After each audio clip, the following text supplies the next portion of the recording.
this program, viewer discretion is advised.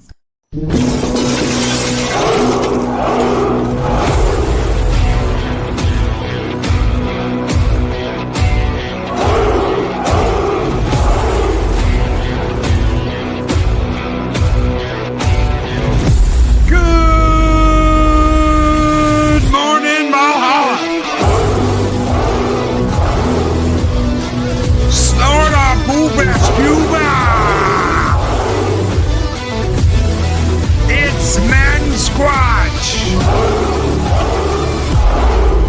Gut Bunny, and Shockwave.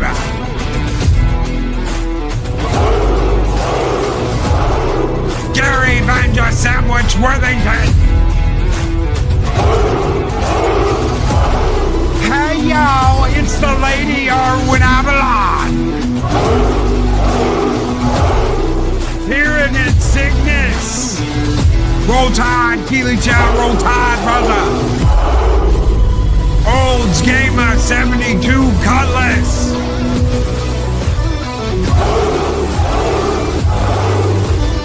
Zombie Box Reviews. What's up, CBR?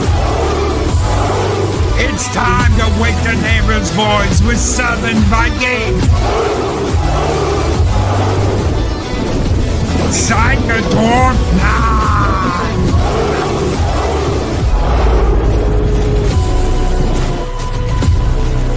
The Mad Doctor Adega Outlaw.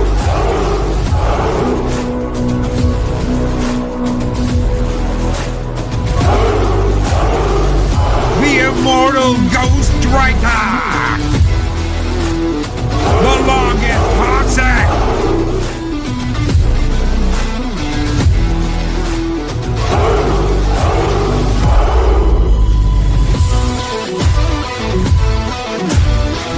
Project Cambridge.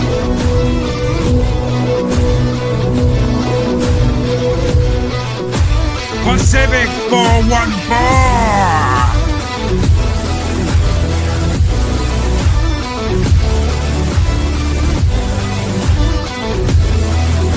A whole lot of cotton from the Cotton Ministries.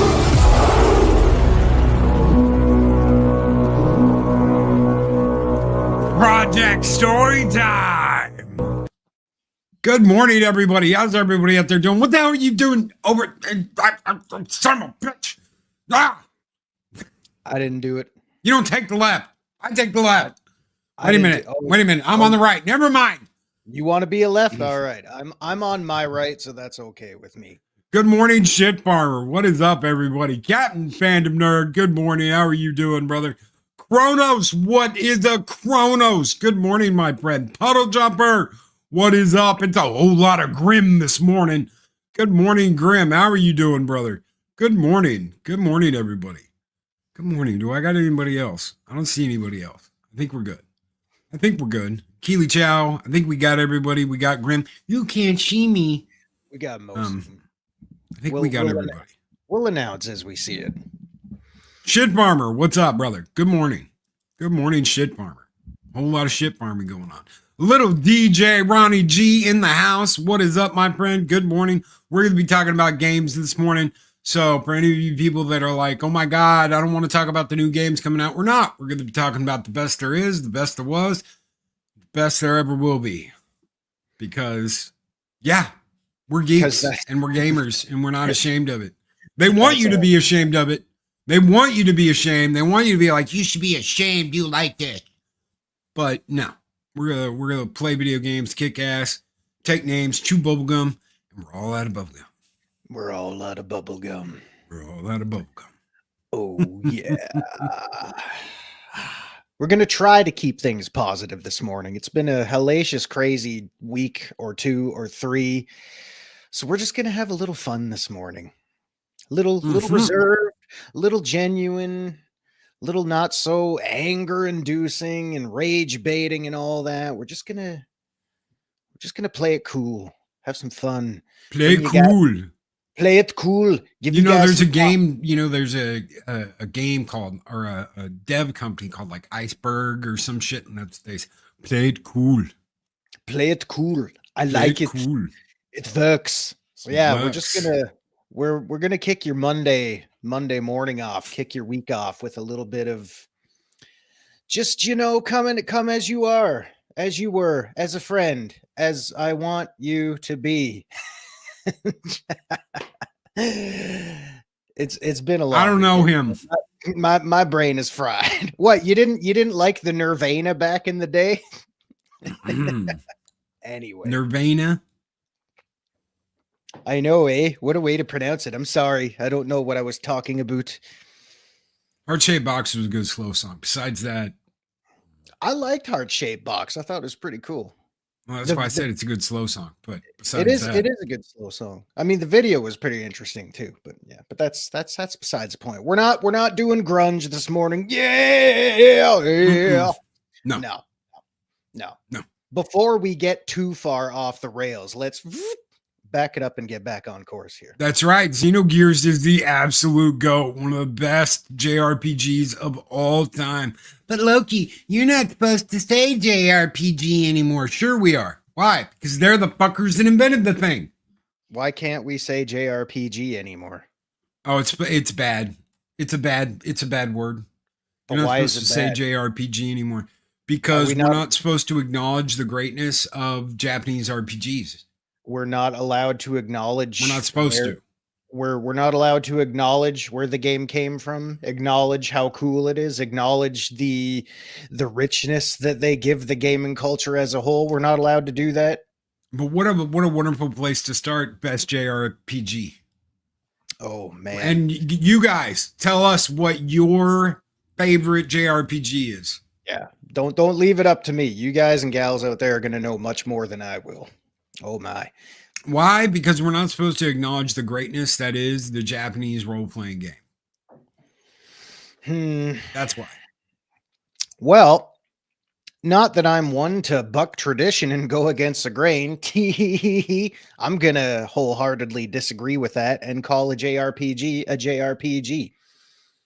I mean, the only way I would ever stop that is if the Japanese devs came up and said, we don't want you acknowledging us anymore. Just call it RPG, please. I apologize to any Japanese people out there, but you understand my point. I will never not acknowledge a JRPG as such, regardless of who or what wants me to think. That's just the way it is. I'll put myself out there, but Digimon, Cyber Sleuth, and Hacker's Memory were great games. I have played neither of those. Although I did see some Xenoblade out there. Hell yeah. There's a way. I've never played a JRPG in America. Woohoo! Hey, there's nothing wrong with playing a JRPG in America. Don't let your pride overtake absolutely everything. Japan doesn't want to play woke ball. Therefore, we cannot like it. That being said, The Legend of the Dragon is the GOAT. Basically a playable anime. Japan doesn't want to play woke ball. Well, neither do we. So Do JRPGs include geishas? Sure. Sure, why not? Does anybody remember what was it? What was the ninja game on PS1 and PS2? Tenchu. Does anybody remember Tenchu? Nope. Does anybody remember the fat dude in the first mission? That's like, oh, shucky, ah, ooh. And he's like, gonna bang that Genshi girl, and you come through the roof and assassinate him. This is before Assassin's Creed. This is before any of that mainstream shit happened. This was old school. This was great on the PS1. The sequel, I don't think was as good. That was on PS2. But that first game, caltrops, it's when I figured out what caltrops were. And I was like, okay, I bet you I can make some of those in shop class. Ooh. And did you? He nods. He doesn't say anything. He just nods. He doesn't want to. Yeah. Don't single yourself out too much. Yeah, I do want to point this out. Is Chrono Trigger a JRPG? Loki, Yes. Do you want to answer that? Yes. Okay. Because that was one of the first ones that came to mind when you talk about JRPGs. And I guess if you want to put a formula to it, that's a great baseline to relate any JRPG that goes along those same lines. So yeah, and another great one to sink I don't know how many hours into. Dark Cloud was an amazing game. Dragoon, Loki, not dragon. Dragoon. The All right. Dragoons. Never played Chrono Trigger, dude. That is one of the best games, not just JRPGs, but that is one of the best games of all time. The fact that it never got a remake, it never got it got like a bullshit iOS remaster that you basically had to patch out all the nonsense to get the cool shit back. Square Enix has screwed up so many ports, so many remasters, so many bringovers. Look what they did to Final Fantasy VIII. They absolutely butchered my boy. They butchered my boy. I feel like God, my boy. They butchered my boy. Look what they've done to my boy. They massacred my boy. I'm gonna go get some fruit. Shadow of the Colossus. Cotton, what is up, brother? Yes, absolutely. Wow. Shadow of the Colossus. I'm gonna get singled out this morning again. I knew it. Chat's gonna throw out a lot of stuff that I just haven't played. I'm sorry. What was the Final Fantasy that you turned out to be playing the bad guys? That would be Final Fantasy Origin, the Strangers in Paradise Final Fantasy Origin. That was just recently released. That one's not so great. They did more like a Dark Souls type game, and it doesn't work. It doesn't fit. Look, you don't need to make Final Fantasy anything but what Final Fantasy is. That's it. That's all you had to do. That was your one mission. As much as I really liked Final Fantasy VII Remake, and I love Final Fantasy VII Rebirth, they could have done this a different way and totally given you the turn-based game that you wanted, that you loved, that you needed, without all this gobbledygook bullshit thrown in. They could have made like basically a prettier version of X, but in the Final Fantasy VII universe. And not only would it have taken them less time, they wouldn't have had to come out with multiple games, but you could have had that OG turn-based combat and what you loved about 7. That's one of the main reasons why people get turned off from the remake and Rebirth is it is not the same game. And even the devs know that and have kind of hinted at maybe this isn't a remake at all. Maybe this is something that's happening after Final Fantasy VII. There's a lot of shit that we don't know yet. But even with that, even if they're in some alternate timeline or some bullshit, it's still not the same game. Did they take away the turn-based combat in the remakes and modernize it? Wow. To appeal to a broader audience? It's like they took Final Fantasy 15 and rounded out all the bits that didn't work. Like the magic in 15 sucks. The summoning in 15 sucks. The way they did a lot of stuff in 16 sucked, or 15 sucked. But it looked really good. But you had this warping shit. They took all that out and I'll tell you, they refined the problems, but still, I don't want a third-person action adventure light RPG, which is what it has become. Yeah. Well, I'll tell you what, if you want a dumb thing, Final Fantasy hasn't been turn-based since 10. See, well, because I played 13 and that was turn-based.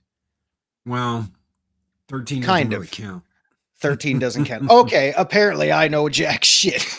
All right, I'll tell you what. If you want to dumb things down, if you're a little intimidated by turn-based combat and the whole mechanics that have made Final Fantasy what it was for the past, going on 30 years now, and then some, maybe, I don't know, go pull out your Super Nintendo and play Final Fantasy Mystic Quest.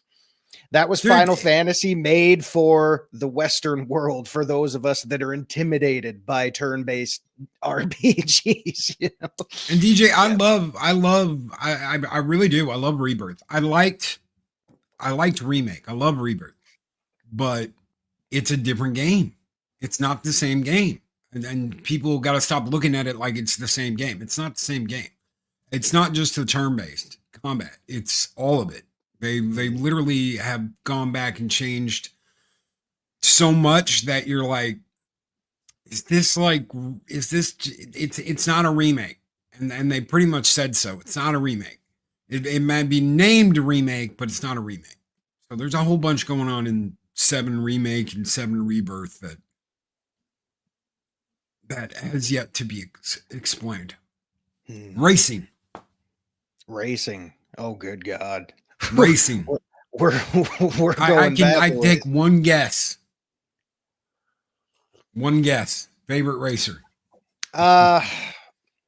Well, I know what you're talking about, and I was actually, believe it or not, there were a few titles that were running through my head before I got to what I know you were thinking I was thinking of. So yes, I'll just throw it out there. The Mario Kart franchise, awesome, fantastic. Take no prisoners, blasting, whatever. Just fantastic arcade racing. Heartless Shroom, yes. Remake and Rebirth, yes. Go ahead. So racing games, the ones that will always stand out for me, I'll list a couple of the more recent ones. I particularly enjoyed 3 and 4 of the Forza series. The car customization and the mechanics and everything in those were fantastic. I played the first Horizon. I really enjoyed it, but I didn't get into it as much as Forza 3 and 4. So that was on OG Xbox, wasn't it? That was 360. Forza 2, I believe, was OG Xbox, and 3 and 4 were 360. And Horizon. That's the one when you're in California or in Nevada or whatever in the desert. Horizon, yeah. I think it's Colorado or something like that. Okay. The second one, you're in like the Bahamas or some shit. That was fun. I really liked that. Then they went to Europe, then they did England, and they introduced seasons. And that's the one that I was like, or is that 4? I'm not sure. Anyway. I don't remember, but yeah. 4 might have been when you're in Mexico. When the season thing happened, I did not like that. Why? Because I want to hop on and I want to take my Lamborghini Diablo out and I want to run the roads. And I can't do that if there's snow and ice all over the place, because as soon as I pull out in my Diablo or my Countach or whatever Lamborghini mobile I'm in, it's just... doing all sorts. That's when you and need I'm like, them. I gotta wait a week. I have to wait a week to get out of winter. That just throws it all off. Man, that's when you need like some 007 spikes in the tires or something like that. But I know a few people in chat have thrown out these ones too. Diablo is better than the Countach. Hot topic. Let's see. I always liked the Reventon too. Reventons were pretty sweet. I had one of those in Forza 3 or 4, and I drove the hell out of that thing. So chat's already thrown this out a few times. Anything from the Cruising series, like Cruising USA, Cruising World, Cruising Exotica, all of those, man. I pumped so many. Yeah. Cruising the world. Yeah. I pumped so many Nintendo 64 hours into those ones too. You lost a girlfriend over Gran Turismo. Oh my God. Now we're going OG, which I have that on PS1 over there somewhere. Now we're going old school. Gran Turismo, PS1. Absolutely blew me away. Why? Because you could go through and you could change the parts. That was a huge thing, to be able to change the parts on your car, dictate performance, dictate what happens. And a lot of people immediately are going to be like, Need for Speed, Loki. Need for Speed didn't do that till way later. The first Need for Speed, you can look it up, was called Road and Tracks. And that's what throws everybody off. Road and Tracks, Need for Speed. Okay? And they did an absolutely amazing job with that original racer for PS1. They took cars out. They sat there and did donuts and all kinds of crazy shit with them. Every single car that's in the game, they brought to the studio and did absolutely outlandish shit in the parking lot with the parking lot wet. That way they could sit there and spin the cars quicker and do all kinds of shit with it all wet. They sprayed down their parking lot to do all the cool little things, and they videotaped it, and then they recreated all of that, how they did donuts. Need for Speed was the first one to do that. They took actual car physics and put it in the game. Gran Turismo, though, They didn't have parts for Need for Speed, so you just had your cars. You just picked, oh, well, I want a Ferrari, which I think topped out at like 196 miles an hour, where the Diablo could go up to 202. So there was no way to get a Ferrari as fast as a Lambo. Same thing with the Supra. Supra only had like, I think it was like 169 miles an hour. It was really weak for an opening shot from the Toyota Supra. We're talking the 90s here. Yeah. All of that was... Arwen, you might want to try Beetle Adventure Racing on Nintendo 64. Or you know what? Play some Stunt FX on Super Nintendo. All right. You want to go old school? We'll go old school. I'm going to throw some out there for you. Oh, shit. Here we go. Loki's going to pull out the show and tell.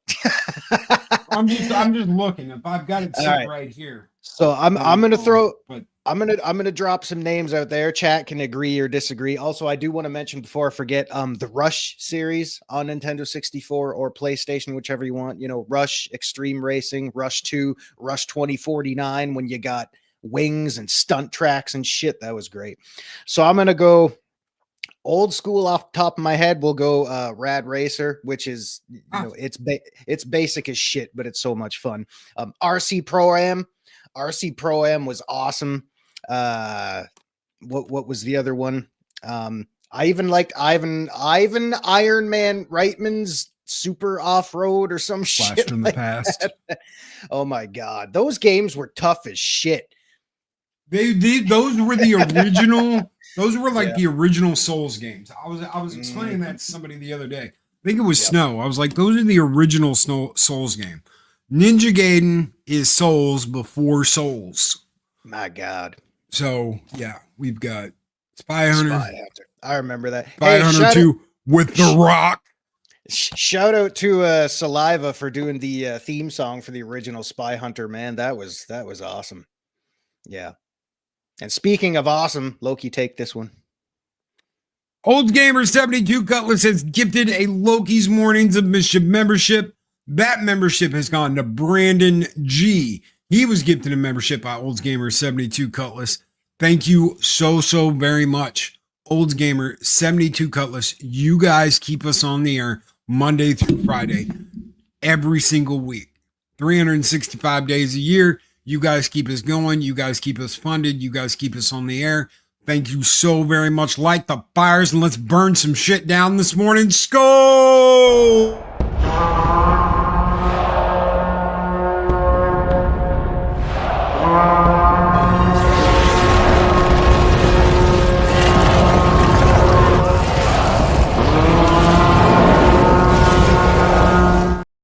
Ninja Gaiden. Oh, I can recommend Ninja Gaiden 2 Black. Ninja Gaiden 2 Black dropped last week. It is a complete remaster of Ninja Gaiden 2 in Unreal Engine 5. Wow. It looks great. It plays great. A lot of content is back. The beheadings, the blood, all the stuff they took out of the game in Ninja Gaiden 2 Sigma on PlayStation, which I never could quite understand. PlayStation, why are you toning down the girls' outfits and taking all the blood out of the game and replacing it with this purple mist? That was Ninja Gaiden 2 Sigma on PS3. They absolutely butchered the game. They took all the naughty bits out. They took all the blood and gore out. They took all the good stuff out that you wanted to see, and they replaced it with crap. And do you know what they did for this new Ninja Gaiden 2 Black? They put all that good shit back in there. So all the groovy outfits, all the outfits for the girls, all the stuff you wanted is back. So thank you so very much for finally Team Ninja fixing what Sony screwed up. Took long enough. Because we're too delicate to handle it these days. The Theta Zord. What's up, Theta Zord? Who says we're too delicate? We already know the answer to that, so just don't listen to him. What did the old thing with Sega and Mortal Kombat when Sega will do what Nintendo don't? Well, yeah, Sega don't. Yeah, Sega said, no, screw it. We're going to give Genesis the blood and Mortal Kombat and all the graphic stuff. And Nintendo said, no, we're not doing that. We're not doing that. It took them several years, but they finally said, you know what? Screw it. Let them be as graphic as they want, but when it comes, all right, well, since we're doing the transition to fighting here, yeah, you can talk Mortal Kombat till you're blue in the face for the arcade cabinets, people just huddling around that thing from like 8 and 9-year-olds jumping up trying to look over the 15-year-old shoulders while they're playing it. Beat it, kid, you can't pull off these moves, pumping the quarters into that machine. And that, why can't they just have a gore slider? Well, back then they used to. We just had buttons off and they on. Used to. No. Team Ninja used to. So when you played a Team Ninja game back in the day, they asked you for your age. Well, the older you put yourself, the crazier the boob jiggles got and the blood and gore got. So they used to do that. It used to be like the older you got, the more insane the physics got. Mm-hmm. Depending on what you put in on as your birthday. Yeah. So Bayonetta. Yeah. Man. Okay. Whoa. So Whoa. Whew. Yes. I'll just say yes. Bayonetta. I'll tell you what, I came into Bayonetta late. I came into Bayonetta after playing, actually also perfect segue here, because I'm just gonna name drop Killer Instinct because that was freaking awesome too. So yes, I do remember Pit Fighter. Holy crap. So for a segue Orchid here, wins. Orchid, Spider, Volgor, Saberwolf. Anyway, Orchid was my girl. For me, it was a toss up between Saberwolf and who else? I loved Cinder and Glacius. I pretty much loved all of them. There was a juggle combo with Orchid that once I started, that was it. Once if I got you in the kick and the juggle, that was it. You were done. Why? Because I never stopped doing that juggle and that kick, and there was no way for you to stop it once I started it. So if you got hit with that juggle combo, that was it. It was over. The Killer Cut soundtrack, dude. My parents actually years ago got me a Super Nintendo with Killer Instinct, the black cartridge Killer Instinct, a code book so you could have access to all the codes there, and the Killer Cut CD soundtrack. That was friggin' cool. So switching gears. So I came into Bayonetta after seeing her in Super Smash Brothers Ultimate. Like, obviously I knew about the franchise. Oh, you didn't know you hadn't played like Bayonetta? I hadn't played it on Xbox or anything like that when it was first released. And then when they released her character in Super Smash Brothers Ultimate, also awesome fighting game for all you Nintendo dorks out there like me, I thought, whatever, I'll give it a shot. So I had to go out and order the first one and the second one because I couldn't find them in stores anywhere. I actually got them on Nintendo Switch because this was after Nintendo had bought the rights to Bayonetta, and they made Bayonetta 3, which I still have yet to play. There were...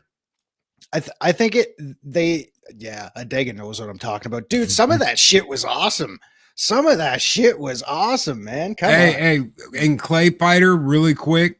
You want to know the origins of certain snow dude, snow bro on YouTube? Go play Clay Fighter. Because there is a giant pissed off snowman with a top hat that you may recognize from somewhere. Clay Fighter 2, Judgment Clay. It was Judgment Clay. So yeah, I came into Bayonetta a little bit late, but I thoroughly enjoyed it. There were parts more or less in the first game. You can tell they were kind of testing the waters to see what was working and what wasn't. So there were certain portions of the first game I didn't enjoy as much, but overall I thought it was a pretty good experience. And good replayability too, with the ability to, purchase upgrades and special moves and stuff like that. So yeah, I think Bayonetta holds up really well. Zero is late. Congratulations, dude. I'm late for everything. I'm either stuck way in the past or I'm, eventually coming forward, but I'm always favorite late. fighter. Favorite fighter? You guys too. What's your favorite fighter? Yeah. Street Fighter, The Fatal Furies, Mortal Kombat, Killer Instinct, There's so many Streets of Rage. Although that's more of a beat 'em up. World Class Heroes. You remember that from Neo Geo? Shit, man, holy crap. I'll throw out Double Dragon 1 and 2 for NES, not the third one. That one sucks some balls. No, not like Stage Fighter, not like Scroll. We're gonna get to Scroll. We're gonna get to side scrollers here in a bit. But fighters, yeah. But I see what you're getting at there. But oh god, there was another one. Did we finish him? Finish him. Dun, dun, dun. Yeah, we got combat. We got Street Fighter. What about? Oh man, I know. There's one I'm missing. Did you ever play Tao Fang, Fist of the Lotus? My God, I've heard that so many times, and I don't think I have ever played it at all. Virtual Fighter, yeah, whoa! Tao Fang, Fist of the Lotus was an Xbox title. They only made one of them, but it was the first game where you could like break people's bones. And because like if you broke with some bitch's arm, he's like trying to fight, and he's got his arm like up here like it's broke because you can't use that limb anymore. So once you break something, it's like, oh, well, you broke my leg, so I'm hobbling on my leg. All my speed's down because my leg's broke. Oh, you broke my arm, so I can't use that anymore with my combos and all that shit. It was an interesting. They all had like animal like kung fu and shit. It's an interesting mechanic if you want to go back that far with stuff like that. I like those things. I like the little, bits and pieces like that where it all doesn't just come down to who presses the buttons faster. You got to kind of think as you go and adapt to certain situations like that. Yeah, that's pretty good. I like those. Either Mortal Kombat 2 or Virtual Fighter, both arcades. Yeah. And good morning, Punk Waddle. What's up, brother? Good morning. Howdy, Sheriff. Boosh says Mortal Kombat has been pretty damn stable over the years. It made people furious when it first came out. Oh hell yeah, it did. They had hearings in government about Mortal Kombat, and now you can literally rip someone's head off and decapitate them in the video game. Yep. Did the video game touch you, Senator? Can you please show us on the dolly where the video game touched you? Where have I heard that before? Oh, you touched it. Okay. Yeah. All right. How funny is it? You heard it? that before? I mean, can you? I just think it's so ironic, when you can go back 30 years to a time like that, and parents and adults are freaking out over decapitations and blood and gore, and yet as games grew up, we were fortunate to live in a time where we grew up with them. So fast forward like 25 years later, and instead of blood, violence, gore, and decapitations, people were bitching about side boob. In a game that was tailored for adults. You all know what I'm talking about, but man, like how ridiculous. It's like the older we get, the more sensitive some people are. It drives me nuts. No, that's absolutely. It's sensitive. It's all about being sensitive. 33% of the gaming industry today, and I won't stay on this because God, once I get started, I won't stop. 30% of the game, over 30%, a third of the gaming industry today is waving the rainbow flag, and they're all women. They're all white Karens that want to teach you something and school you and preach to you and teach you a lesson about how misogynistic and horrible you are, and how you should be ashamed to play the very game that they made. Yep. You know what I think is absolutely hilarious, because I know I remember commenting on this in chat last week when y'all were talking about Andromeda, people bitching about, the romance scenes in the Mass Effect series, seeing a little bit of side boob and Liara's ass and shit. And I couldn't help but comment, I just think it was funny how the sex scenes in Andromeda were far more graphic. You could actually see Ryder thrusting into Korra on the desk there. And I'm thinking, nobody said shit about that. Why is that? But anyway. Because she had a big ass mansion. That's why. Because they equipped her with a big ass mansion. It's funny. People, you go back and look at the fact that 1 year before they released that, Anidia Sarkeesian visits BioWare and tells them how they should all be ashamed that any man who creates any content that has a woman in it needs to be removed and replaced by a woman, and how ashamed they should be that they came out with the games they did, and how they need to lower the beauty aspect of women in video games. Why? So they could make themselves feel better about being them. Yeah. Pretty sad. Morning all, need this palate cleanser after Snow's YouTube trouble again. All our best wishes for Snow. He won't be around for a week. They got him. They got him. They got the Snow bro. Ladies and gentlemen, we got him. He's fighting it. He is fighting it. I talked to him yesterday. I said, look, dude, do not give up on this. Do not give up on this. If you want to expand. If you want to go to other channels, go to other channels. Do whatever you got to do, but do not give up on this. I said, you got something beautiful, and you've got a huge audience that loves what you do and supports you 100%. Fight, fight, fight. Exactly. Fight, fight, fight. And if YouTube wants to be douches, go somewhere else. Do not quit. Do not stop this. You do what you got to do, bro. And you do what you got to do to keep going. All of our thoughts and prayers with Snow. What happened to Snow? He got hit by the YouTube overlords and got a strike. He can't do shit for like a week. He appealed it. He's fighting it. But guys, if you're not subscribed to him on Rumble, if you're not subscribed to him on YouTube, get over there, subscribe, ring that bell, show your support, because what is going on is absolutely tasteless. It's YouTube being douches. They will let all other kinds of shit go on, and they will. Yeah. They can let all kinds of shit going on. That's what he did yesterday. But he can't tell a joke about liberal tears. So I'm seriously. What does that tell you? They'll put up all kinds of shit about what the hell the left is doing and how horrible one side is, but you can't say anything about the other side. So yep. All of our support for Snow. All of our support. We back Snow 100%, whatever he decides to do, wherever he is, whatever he's doing. Yep. We got your back, brother. I do I do want to point this out here. Team that made drag. I'm not going to get into, those guys aren't there anymore. Nobody that worked on those is there anymore.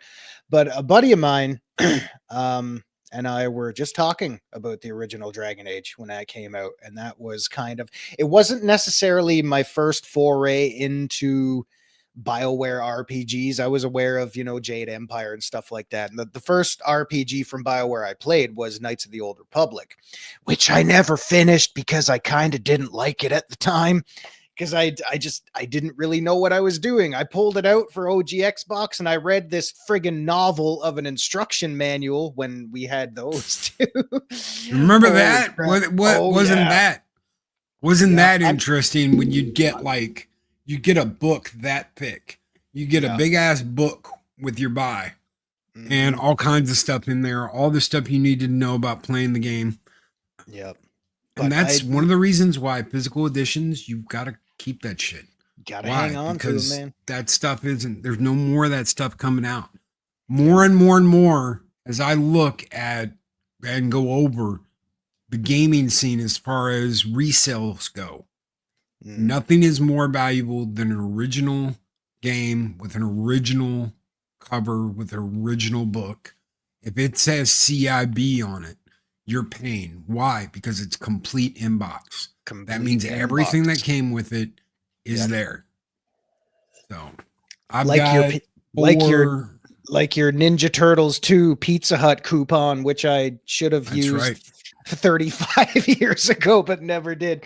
I dare you to take that into Pizza Hut and be like, hey, can I get a free personal pan? You know, if we had a Pizza Hut around here, I would try it, but I would ask for it back because there's no way in hell I am cutting that coupon off the instruction booklet. I'd say, hey, can you honor this? I know I'm 35 years late, but if we had a Pizza Hut around here, the one location here in town burned down and they never rebuilt anything. But that first Dragon Age, that was magic. That was pure magic. I put, like 80 plus hours into my first campaign, finished the main story, immediately went back and started a new save so I could do, a few things differently and play all the DLC with it and stuff back when the DLC was worth it as well. I loved mostly 99% of everything there. And Morgan, I love you, babe. You were a bitch, and that's why so many people loved you because by Claudia Black. Claudia Black Oyster. Yep, we had to work for your affection. You weren't just an easy lay. Well, she kind of was, but in order for her to love you, you had to put the work in. So that first Dragon Age, that was lightning in a bottle. That was great. I did enjoy the second one because I know what they were up against when they basically had to throw that together in 9 to 11 months, however much it was, and I enjoyed it. Inquisition was okay, but man, that for Dragon Age Origins, that was excellent masterpiece Xbox 360 era RPG magic right there. That was awesome. Pops, what's up? Good morning, my friend. He says the complete inbox equivalent exists to comics. Almost bought an old, very expensive Spidey comic and asked the owner to examine it with me. The old marble coupon was cut out. He didn't know. And that brings the price down. Why? Because it's damaged. Mm-hmm. Claudia Black is fabulous. Arwen and I agree. Absolutely. Completely. Oh, 100%. She is. Absolutely. She also played Aquarian in Mass Effect 2. I forget which one. It was one of the admirals when you take Tally to court there. Yes. It's the bitchy one that wanted to control the Geth. Yeah. It's the bitchy one that wanted to control the Geth. Also, you had the chick from I can't remember her name. I think I know who you're going to talk about. She's got that very distinctive voice. Yeah, the gravelly. Oh, you are the gravelly one. Welcome, you are back. Yes, absolutely. She was in The Expanse. She played Tamarala Boodoo, whatever her name is, in The Expanse. Yeah, she was in Star Trek Beyond too. Yeah, she was at that station. She was in. I swear she was in a Star Trek episode, but I forget what series it was. I don't remember if it was TNG, DS9, or Voyager. I'm not sure, but she was in one of those too. By bats. Yes, she did. She got eaten by bats. She got ripped in half. She got fatality'd. They twisted her. They literally twisted her so much that her legs went one way and her top went the other way. And yeah, she got ripped apart by bats. A whole flock of bats. A whole flock of bats. I'm glad somebody brought that up. Yes, Cotton. Tabalulu. I can't because remember. I do want to point this out. Or some weird shit. Because this one here came out during a time when movie to game adaptations and game to movie adaptations weren't that great.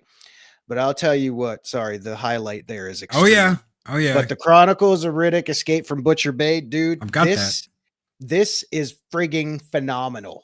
This is absolutely phenomenal. If you've got a copy of this, because you can't get them anymore. I don't even think you can get them digitally. It's kind of like a band. You can't get them digitally. You can't get a hard copy. It's just you can't get a new hard copy. If you can find this somewhere, go out and get it because it's awesome. If you can't find the OG version, there is a 360 and a PS3 version. Yes, you can get this because this comes with the original Butcher Bay remastered. It's the exact same thing, just updated graphics. So it's essentially 2 games for the price of 1. So if you can get your hands on either one of these, do it because this is a movie video game done almost flawlessly. They are awesome. Absolutely awesome. And I'm right there with Arwen. Officer Aaron Soon. Yes. Yes. Yeah. Farscape for the win. Claudia Black was also in Farscape. Yes, with Ben Browder. They were both in Farscape. or in Farscape and Stargate, which is why it was called Fargate. Fargate. That's why Or they Star- nicknamed season 9 and 10 Fargate. Man, that's crazy. It's crazy. So yeah, Because it had Claudia Black and Ben Bratter in it from Farscape. They even made a joke about it in the 200th episode where they talk about being frelled. oh my. Oh my. So yeah, a lot of goodies. A lot of goodies. Okay, I'm gonna get a copy of Butcher Bay right now. What is your Addy, Zeropium? What the hell is an Addy? Address. My address. Oh, why? Do you want me to sell you mine? I do It's not love me happening. some Ass Effect. Dude, I love Ass Effect. I love all the Ass Effect. Okay, so Western RPG. On that note, Would Mass Effect be considered a Western RPG or an action RPG? I would, for Mass Effect, I would consider that an action RPG because you don't have the traditional turn-based combat. That when you think of classic RPG style, that's usually what you're thinking of. So I would consider that an action RPG. I find the first one to be the most RPG like because you had you really kind of had to plan out what you were going to do with your skill points and your specializations and things like that. I mean, that's not to say that it isn't there for the second and the third ones, but I think as the games came out in sequential order, they kind of, for lack of a better term, simplified the RPG elements, although the core foundations are still there in every game. But when it comes down to what you would classify that as, I would easily say the Mass Effect trilogy is action RPG, hands down. Best. What's the top of your list as far as action RPG goes? Action RPGs. Oh man, Mass Effect trilogy. You can say the trilogy. I'll take that as an answer. I'm trying to delay the inevitable by trying to think of something else, but I mean, honest to God, when I've already got the trilogy in my top 5 games of all time, that is 1, 2, and 3 as a whole. Okay, what order are they in? What order are they in? Oh, geez. It's I would have to say 2, 3, 1. 2, 3, 1. That's what everybody says. 2, 3, 1. Yeah. I like the more specialized up. Okay, so when you level up in Mass Effect 1, you've got a shitload of options. Oh, okay. yeah. It's not like 2 and 3. 2 and 3, it is very streamlined and very, this is what you're doing. This is what you're going to be in badass in. Put your points in this. In 1, it's like you have a whole list of shit that you could be badass in. What are you going to decide to be badass in? Exactly. So as far as like leveling up and picking how badass you want to be and what you want to be badass in, 1 takes the cake. It's the top of the leaderboard. But as far as story and pacing and everything goes, 2, 3, 1. That's simple. Yeah. Why? Because 2 was the best game. 2 was you're going to go on an impossible mission that you're probably not going to come back from, and see how many people you can get through it and to survive. And if you got everybody through it, that was one hell of an achievement. Mm-hmm. If you got all of your crew through it, nobody died, everybody survived, everybody made it, that was one hell of an achievement that you got through Mass Effect 2 without any casualties. And you brought everybody over into 3. The problem with 3 is that a lot of that didn't matter at the end of the day. A lot of it didn't matter. And I've heard, we're not going to talk the ending. That's been beaten to death, like 12 years ago. So let's just let it rest. But the 3. issue 3 porn star in 3. It's Wing Commander 3 that are the porn star. The issue I heard a lot, especially back when it came out and in a few years afterwards, was 3 was great, but it's very depressing. And I can totally understand what they're saying. I totally understand the point of view, but I had to keep telling myself, you know what? This is war. This is the culmination of everything you've put in, everybody everybody you fought for, all your developments, relationships, your allies and enemies. That is all coming to a head. And BioWare knew this going in. This is it. This is going to wrap everything up. Because at the time we didn't know if we were going to have another one. It could have just been a trilogy. Well, it still is a trilogy. Everything still else is a trilogy. even if BioWare survives long enough to make and release Mass Effect 5, it's still a trilogy. Yeah, because that original trilogy, Andromeda is tired. Its space is tired, and it can't stand on its own. Yeah. Every single one of those games could stand on its own, 1 through 3. Easily. 4 cannot stand on its own at all. It couldn't stand on its own 2 feet. It couldn't stand on the back of Mass Effect 1, 2, and 3 and be successful. It just couldn't, because it sucked so bad. Yeah. And now they have an absolute team of incompetents running things over there, and it's going to be even worse. If you thought Mass Effect Andromeda was bad, you ain't seen nothing yet. Just wait. Unless they get the rug pulled out from under them and said, sorry, our stock is dropping. We can't do another one. But I do want to go back. So I can see, how people were saying the third one is depressing. I totally understand that. I get it. But it's war. Bad things are going to happen. You can't save everybody. Things are going to fall.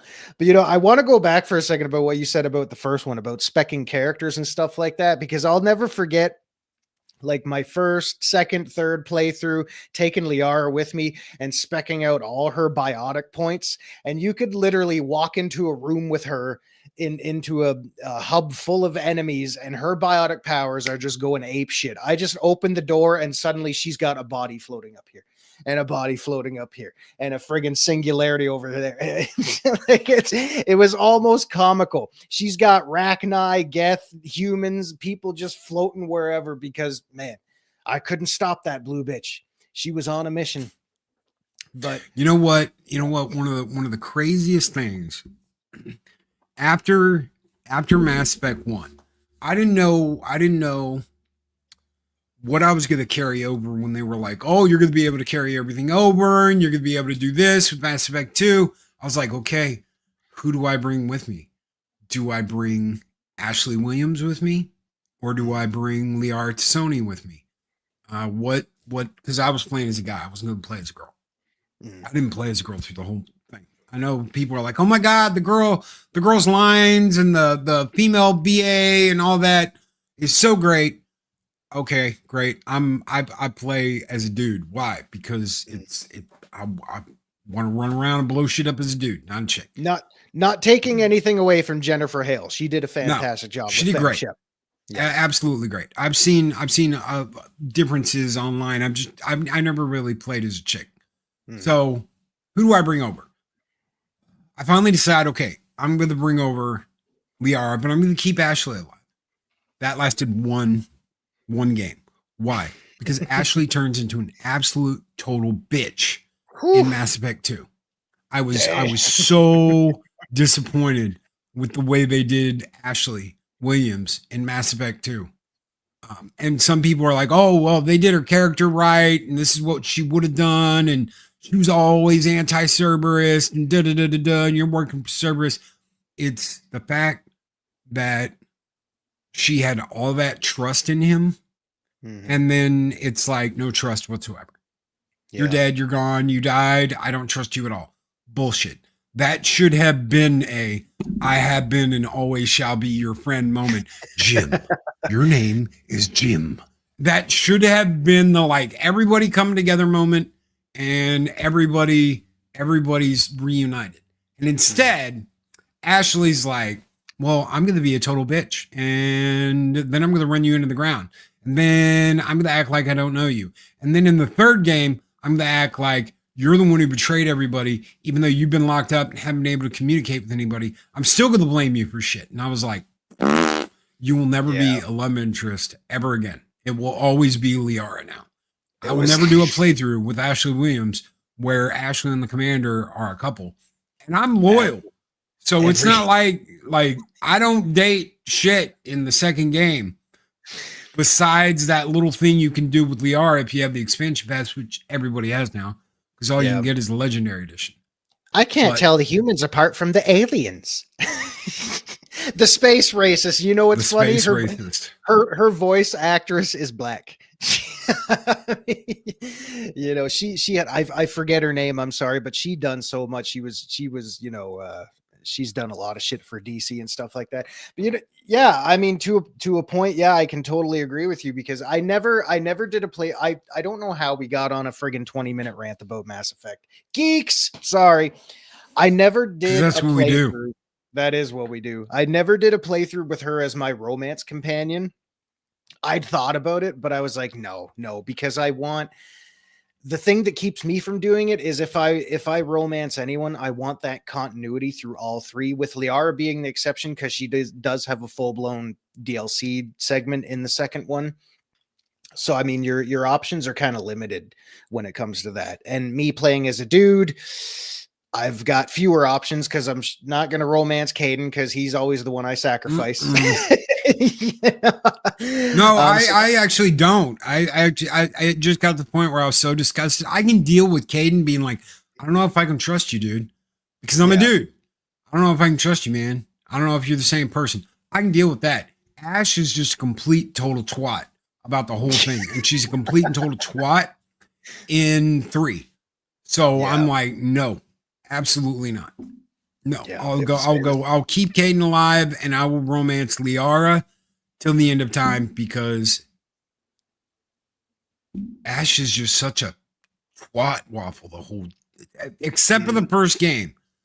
The first game, she is absolutely a stand-up badass. And the second game, she treats you like trash. Third game, she treats you like trash until you're like, it's Udina, you dumb bitch. And then she's like, oh yeah, he is a douchebag. Oh, yeah, that guy. No kidding, right?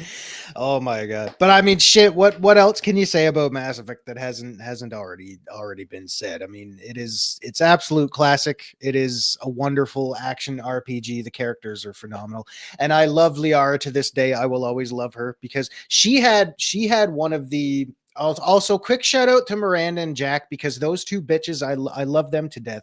Man, that cat fight was awesome.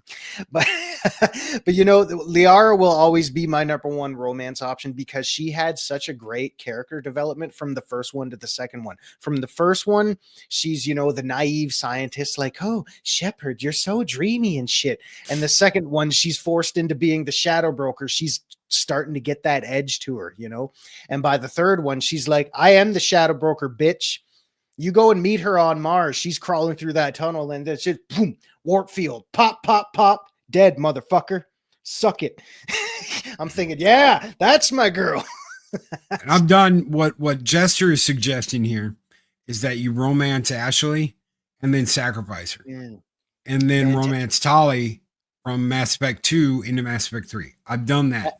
And that's that's one of the best things is when you're sitting with her on her home planet and she's able to take her helmet off. And yes, absolutely.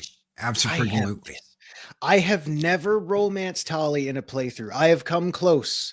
But man, maybe there are people that say don't. There are people that say like don't because she gets with Garrus, that it's absolutely inappropriate for you to romance Tali because she gets with Garrus. And I'm like, she hooks up with Garrus.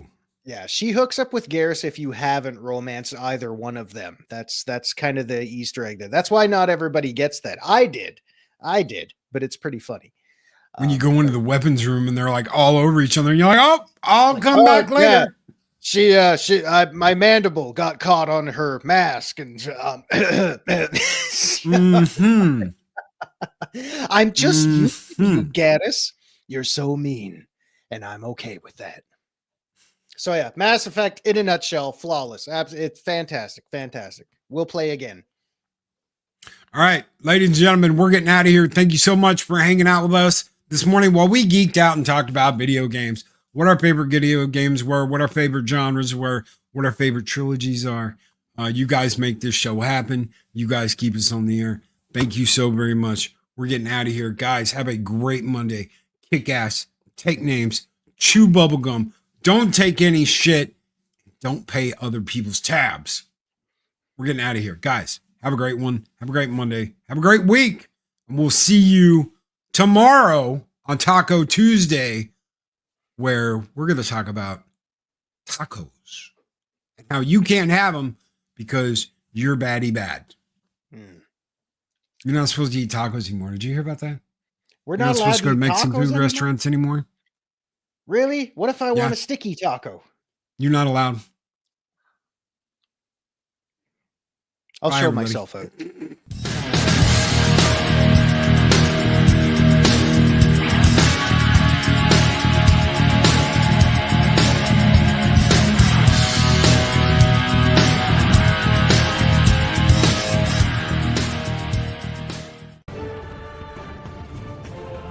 These videos are tremendous.